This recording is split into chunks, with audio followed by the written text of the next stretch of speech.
যুবসাথী প্রকল্পে টাকা দেওয়া নিয়ে নূতন ঘোষণা করলেন মুখ্যমন্ত্রী মমতা বন্দ্যোপাধ্যায়। শনিবার মুখ্যমন্ত্রী মমতা বন্দ্যোপাধ্যায় বড় ঘোষণা করেছেন। যুবসাথী প্রকল্পের ১,৫০০ টাকার তারিখ পরিবর্তন করেছেন। হ্যাঁ, যেটা এপ্রিল মাসের ১ তারিখ থেকে যুবসাথী প্রকল্পে টাকা দেওয়ার কথা ছিল, এবার কিন্তু সেই তারিখটাকে পরিবর্তন করে শনিবার থেকেই টাকা দেওয়ার ঘোষণা করা হয়েছে। সরাসরি ধর্ণা মঞ্চ থেকে মুখ্যমন্ত্রী মমতা বন্দ্যোপাধ্যায় এই ঘোষণা করেছেন। চলুন প্রথমে যুবসাথী প্রকল্পে টাকা দেওয়ার বিষয়ে কী ঘোষণা করেছেন সেটা লাইভে আপনাদেরকে শুনিয়ে দিই। তারপর যুবসাথী প্রকল্পের টাকা এখনও পর্যন্ত আপনার ব্যাঙ্ক অ্যাকাউন্টে ঢুকছে না কেন, কবে থেকে আপনি পেতে পারেন সেটা আপনাদেরকে দেখিয়ে দেবো। আর যুবসাথী ২১ থেকে ৪০, যারা শুধু পড়াশুনো করেন, স্কলারশিপটাকে আমরা বাদ দিয়েছি, কারণ ওটা তার পড়ার জন্য লাগে, সেটাকে আমরা ধরছি না। বাদ বাকি অন্য কোনো স্কিম না পেয়ে থাকলে তারা সকলেই, আমরা বলেছিলাম ১ এপ্রিল থেকে টাকাটা তাদের অ্যাকাউন্টে যাবে। কিন্তু কালকে আন্তর্জাতিক মহিলা দিবস আছে, তার উপহার হিসেবে আমরা ১ এপ্রিলটা একটু চেঞ্জ করে আজ থেকেই তাদের অ্যাকাউন্টে টাকা যাবে।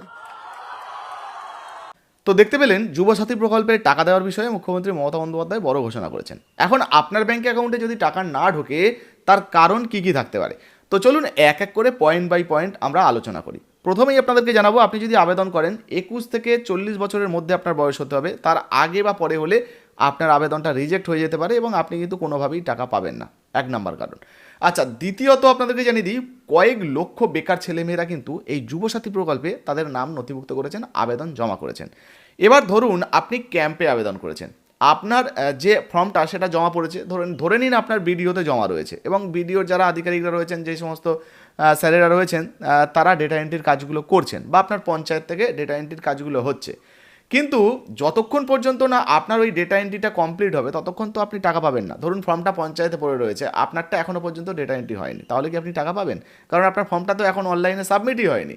দেখুন, এটা শোনার পরে আপনারা আবার যে সমস্ত পঞ্চায়েত আধিকারিক রয়েছেন বা স্যারেরা রয়েছেন বা বিডিওতে যে সমস্ত স্যারেরা ডেটা এন্ট্রির কাজ করছেন বা আপনাদের নামগুলো নথিভুক্ত করছেন, তাদেরকে দোষারোপ করবেন না। কারণ কয়েক লক্ষ বেকার ছেলেমেয়েরা কিন্তু যুবসাথী প্রকল্পে আবেদন করেছেন, আর এই লক্ষ লক্ষ ছেলেমেয়েদের আবেদনগুলো ডেটা এন্ট্রি করতে একটু কিন্তু সময় লাগতে পারে, তাদেরকেও সময় দিতে হবে। আচ্ছা, আশা করা যাচ্ছে মোটামুটি ১৫ তারিখের মধ্যে কিন্তু সমস্ত কিছুগুলো হয়ে যাওয়ার সম্ভাবনা রয়েছে। কারণ আপনারা জানেন এই মুহূর্তে স্ট্যাটাস যদি আপনারা চেক করেন, দেখবেন স্ট্যাটাস কিন্তু চেক করা যাচ্ছে না। তার কারণটাই সম্ভবত এখনও পর্যন্ত ডাটা এন্ট্রির কাজ কিন্তু হচ্ছে, আর এগুলো কমপ্লিট হয়ে গেলে আপনারা কিন্তু মোটামুটি চেক করতে পারবেন, কারণ এখনও পর্যন্ত অনেকের হয়তো ভেরিফিকেশান কমপ্লিট হয়ে ওঠেনি। তবে যদি আপনারটা হয়ে যায় সেক্ষেত্রে আপনার ব্যাঙ্ক অ্যাকাউন্টে কিন্তু টাকা চলে আসতে পারে।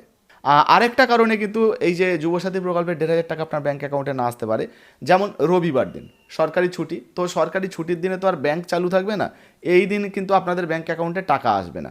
ফলে শনিবার, রবিবার বা সরকারি কোনো ছুটির দিন এইগুলোকে কিন্তু আপনারা এড়িয়ে চলবেন, কারণ এই দিনগুলোতে এমনিতেই টাকা ঢোকে না। আপনারা একটু অপেক্ষা করবেন, সোমবার থেকে শুক্রবারের মধ্যে যদি কোনো যে সমস্ত চালু ডেটগুলো রয়েছে সেই দিনে কিন্তু আপনার ব্যাঙ্ক অ্যাকাউন্টে টাকা ঢুকতে পারে। আচ্ছা, এই মুহূর্তে এই ভিডিওটা আপনি কোন জেলা থেকে দেখছেন অবশ্যই লিখে জানাবেন। আর যুবসাথী প্রকল্পের টাকা আপনার ব্যাঙ্ক অ্যাকাউন্টে ঢুকেছে কিনা বা ঢুকলো কিনা অবশ্যই লিখে জানাবেন। হ্যাঁ, অন স্ক্রিনে যে হোয়াটসঅ্যাপ নাম্বার দেখতে পাচ্ছেন, এখানে কিন্তু যদি টাকা ঢোকে তাহলে আপনার জেলার নাম, আপনার নাম লিখে আমাদেরকে টাকা ঢোকার যে মেসেজ তার স্ক্রিনশটটা পাঠাতে পারেন। ভিডিওর মাধ্যমে পরবর্তীতে আমরা অন্যান্য বন্ধুদেরকেও কিন্তু সেই তথ্য দেখাবো। ভিডিও ভালো লাগলে অবশ্যই লাইক দিয়ে শেয়ার করে দেবেন, ফেসবুক থেকে দেখলে ফলো করবেন, আর এখনও পর্যন্ত যদি লাইক না দেন ফ্রিতে, অবশ্যই একটা লাইক দিতে ভুলবেন না। ধন্যবাদ।